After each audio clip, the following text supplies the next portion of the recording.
Hello everyone, myself Bhumi Patel, Assistant Professor at LJ Institute of Engineering and Technology in Department of Electronics and Communication. Today we will going to discuss about the basics of control valve, unit number 4, control valve. So first of all, what is control valve? So function of control valve is to control flow and direction of fluid such as gas, water, steam or chemical compound. So definition of control valve is a control valve is the most commonly used final control elements used to regulate fluid flow in a process. So main function of the control valve is it is used for the final control element and used to regulate fluid flow in a process. So this is a device used to modulate flow of process fluid in pipelines by creating a variable area in the flow path.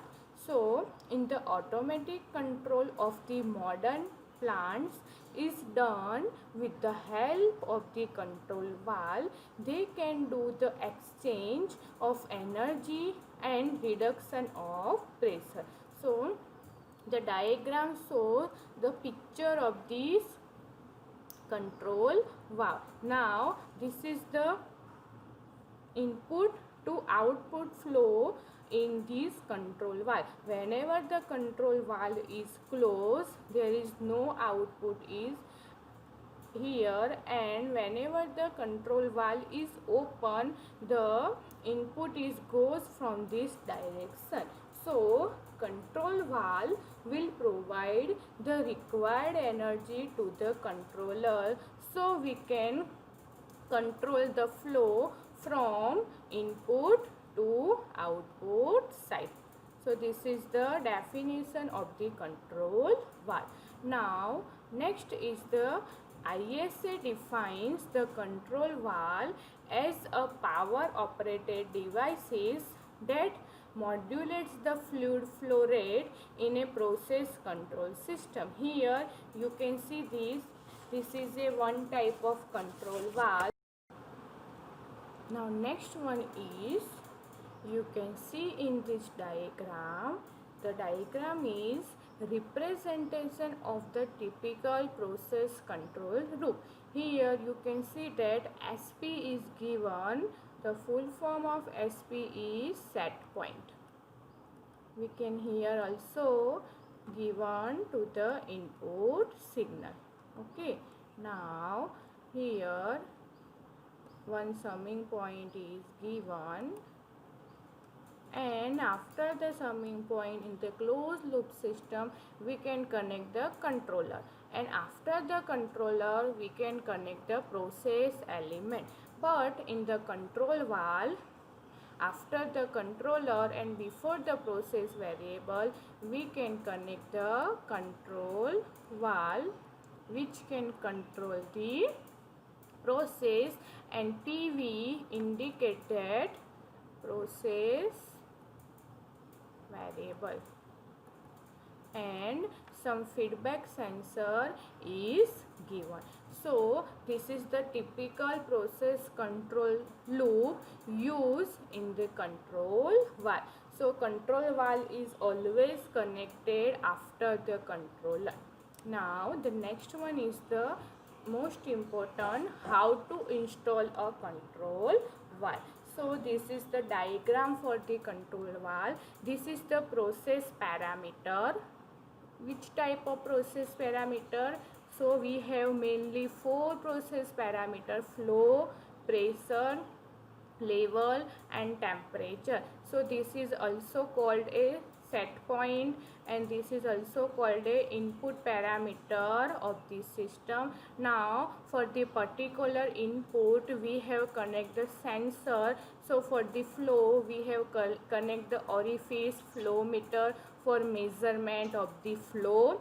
For the pressure measurement, we can connect the pressure transmitter as a sensor.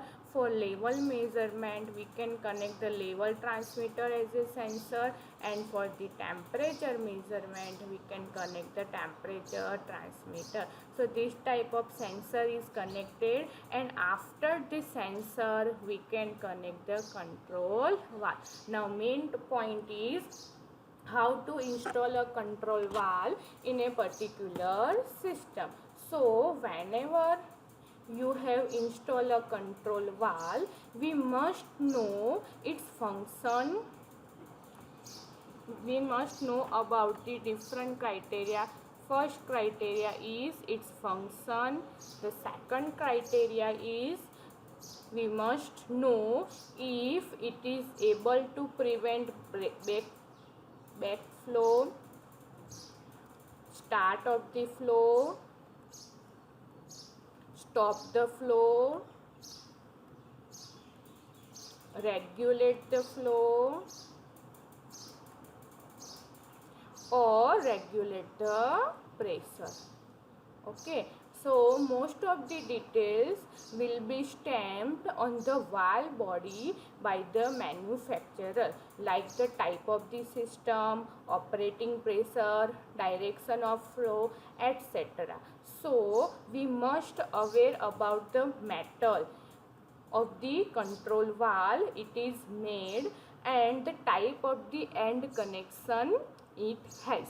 So operating characteristic and the material of the valve could affect the service a valve can provide. So by checking the end connection, we could know if the valve is suitable or not suitable for the installation in the particular this type of system. So installation is very important for the control valve. So now the next important topic in the installation is the steam position. Okay, now what is the stem? The installation of the control valve should be done in the place with the proper function and better operation.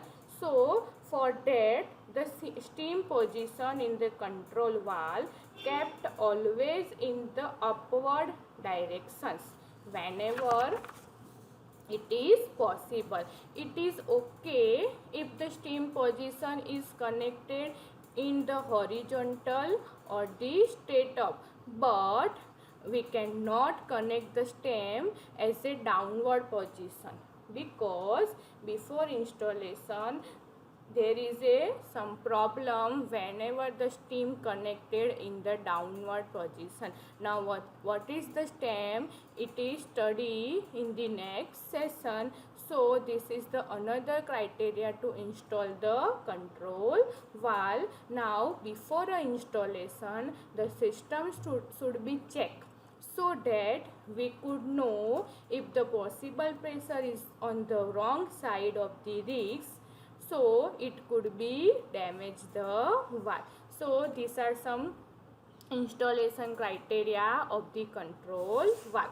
Now, so next one is how to install a control valve in a particular system. So here a flow control system is given. Here a orifice sensor of the flow controller is given and the output of the orifice is given to the transmitter. The signal is given to the controller is 4 to 20 milliampere standard and the output of controller is given to this type of control valve. So this is the installation process of the particular control valve, and after the control valve we can get the proper output. Okay, so this is our input or set point of the signal of the system, and this is the output, this is controller, and here we can connect the control valve of this system. Now next one is the applications of the control valve. So control valve are generally used for the flow rate control, level control, pressure control and the temperature control of the system. So most of the instrument system we have used a control valve to controlling the process. Now the next one is we can take one example. Control valve is connected in the temperature control system. So here one temperature controlling system is given. Here you can see that a controlling medium is connected to the valve. This is the symbol of the valve. Okay, bellows or diaphragm as a power source.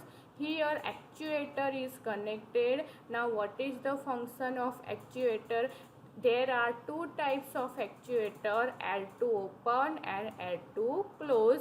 We have studied in this next session. Now after the actuator, one connector is connected to the temperature sensor. Here also a control medium, and this is the output of the system.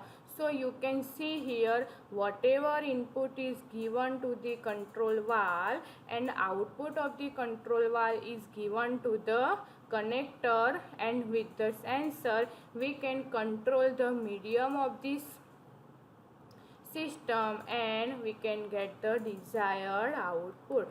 So whenever we can control the system flow, temperature or pressure, we can connect the control valve for this system. If you have one such closed loop system and we cannot get the proper desired output at the particular time, that closed loop system we can connect the valve, so we can modify this system. Now next one is control valve. What are the actuation techniques in the control valve used? So in the control valve we have used three different types of techniques. First technique is manual action. Now what is manual actuation? In manual actuation is done by the operator and it is done according to the system requirements. Now in the manual actuation, push buttons, pedals are needed for the manual actuation. This type of actuation is commonly used when the system requirement is not critically. So we can control the control valve by manually. Now next one is mechanical actuation. Now in the mechanical actuation it is include spring, plungers, rollers, cams, mechanical linkage. Now spring and plungers are most commonly used to provide the force for the valve operation, and the third actuation is electrical actuation. Now electrical actuators are solenoid actuator is an electromagnetic coil. So it is energized and it will create a magnetic force so that it will pull the armature, and the valve is connected to the armature and it is actuated. So in the electrical actuation we can use the electromagnetic coil. So generally we can use the manually actuation, and for the manually actuation we have always used one operator. Okay, so it is open or close the valve according to the system requirement. Now next one is the how can we obtain stability while choosing a valve. Okay, so first one is the choosing the correct valve and the proper CV. Now what is the CV? CV means the capacity or the amount of the flow through a valve under the initial condition. So we can choose the correct valve and we can also choose the correct initial condition. So we can get the stable output. Next one is the always we can removing the non-linearity such type hysteresis and stiction using the positioner correctly. In control valve, many of the control valve we have connect the positioner, so we can remove the non-linear response. Now the third one is the by choosing a strong actuator. In control valve we can also connect the actuator, so the function of the actuator we can get the proper output, and it can also be obtained with the fast loop, reduce dead time and time constant, because we can use the closed loop system in the control valve. So we can choose a fast loop system, so we can reduce the dead time, and also it is important the time constant of the system. So today we will study the how to install a control valve, definition of control valve, and how can we obtain a stability while choosing a proper control valve. Thank you everyone.